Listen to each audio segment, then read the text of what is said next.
Red Film Radio, I'm Matt Micucci from the 78th Venice Film Festival, and I'm very pleased to be joined by filmmaker Bogdan George Apetri. Apetri. Thank you so much for having me. Thank you very much for joining us, and I'm sorry I stumbled on your name because I asked you before the interview, but anyways. Presenting a wonderful film here called MIRACOL. Yes. So I loved it. I watched the film last night and I thought it was terrific. But would you mind maybe saying a few words for the listeners who are not familiar? Also because I'm not sure how much I can reveal of the story. Yes, it's a very interesting question because the story, if you think of the plot itself, has very little elements. So even doing the trailer, for example, was very difficult for me because you don't want to give up too much of the movie. It's a movie divided in 2 chapters.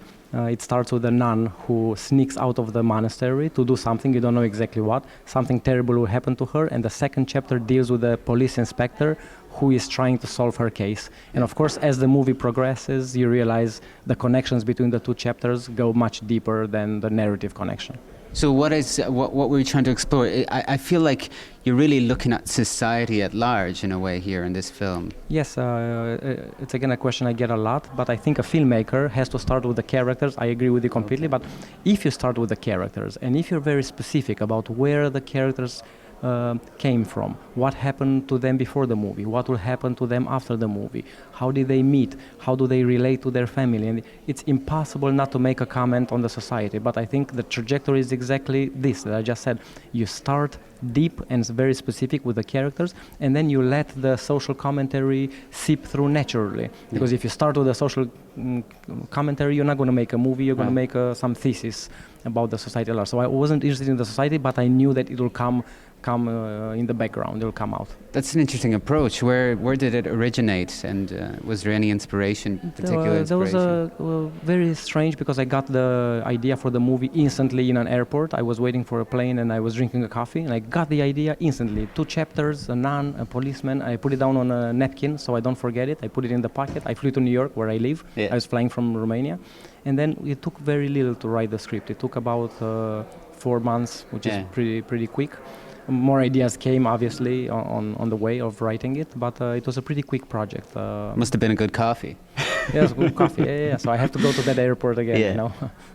Well, I found this film very immersive, and I think part of the reason is because I felt like you allowed the time for the viewer to sink into what was happening on the screen. There's a lot of moments with a lot of silence where you can hear a lot of background sounds and everything. Is this also part of your intention, this approach and this relationship with the spectator?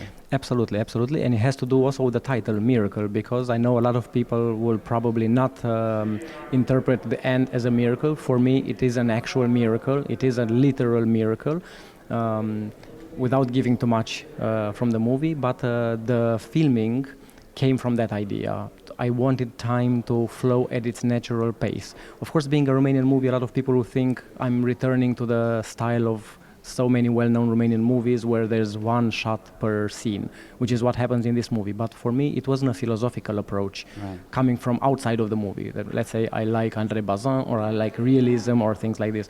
For me, it came from the heart of the movie where I actually wanted the viewer to feel the heavy passing of time, the long scenes. If they walked from point A to point B, I wanted to see it on the screen. And of course, make it interesting, not boring, hopefully. But at the end, all this realism is thrown up in the air and you see an actual miracle happen.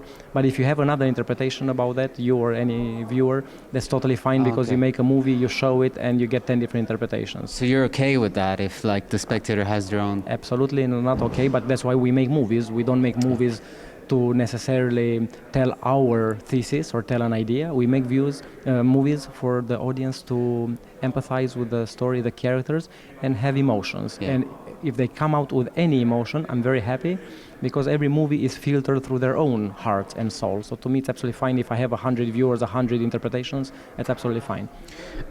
Feel free to answer this question in any way you like. And what is your relationship with religion? With religion, it's a deeply personal relationship. Of course, it goes up and down. All the time it's like this. But it is a religious film for me. Not in terms of, I'm an Orthodox, for example. I'm a Romanian Orthodox, but it's not a Romanian Orthodox movie. It's really a spiritual, I would say, a spiritual journey for me. The way I structure the story, also the camera is always trying to say that there's something else beyond the characters, there's something else beyond the story. It's trying to show that. So the camera is much more objective than any other of my movies. So really movements that have nothing to do with the story at some points. I try to justify the camera moves all the time, but in this particular case, the camera sometimes it has a life of its own. So I think it comes from trying to touch on a spiritual part of the movie that's just beyond the realism of regular life, even beyond psychology of the characters, beyond the logic of the story. Do you feel that cinema is a spiritual art form? Absolutely, absolutely. I think it touches viewers. If it's a good movie, if it's a bad movie, you just watch the story and you come out with just a plot. Yeah. Oh, so this happened, followed by this, by this, by this. But true cinema, good cinema, touches you in ways that I think very few arts can touch. I couldn't agree more. Just for one final question, because we're completely out of time. But another thing that I loved about this film was the radio. Which is kind of a constant presence there. Was this an important part of the film from the start, or was it something that you developed later? It was in the script. It was in the script, and it's very specific. Of course, a foreign audience will not realize what those old songs, usually from the communist era of Romania, mean. But for a Romanian audience, it has an extra layer. It's a small layer, but it's an extra layer. And also it connects, I want to say very fast, I know we're out of time, that this movie is part of a trilogy. So the first movie is released already, and the same characters, for example, the police inspector is a character in the other movie. Ioana, Bogarin, the character played by Ioana Bogarin, is a character in the other movie as well, and the characters repeat. It's the same story. It's shot in my native town in Romania. Okay. So those radio pieces also connect to the other film as well. So there are many, many more connections than you see at first hand. I'd love to chat some more with you because it was a fascinating conversation, but thank you very much for joining us. It's been a pleasure. Thank you. Thanks a lot. This is Fred Film Radio, the Festival Insider.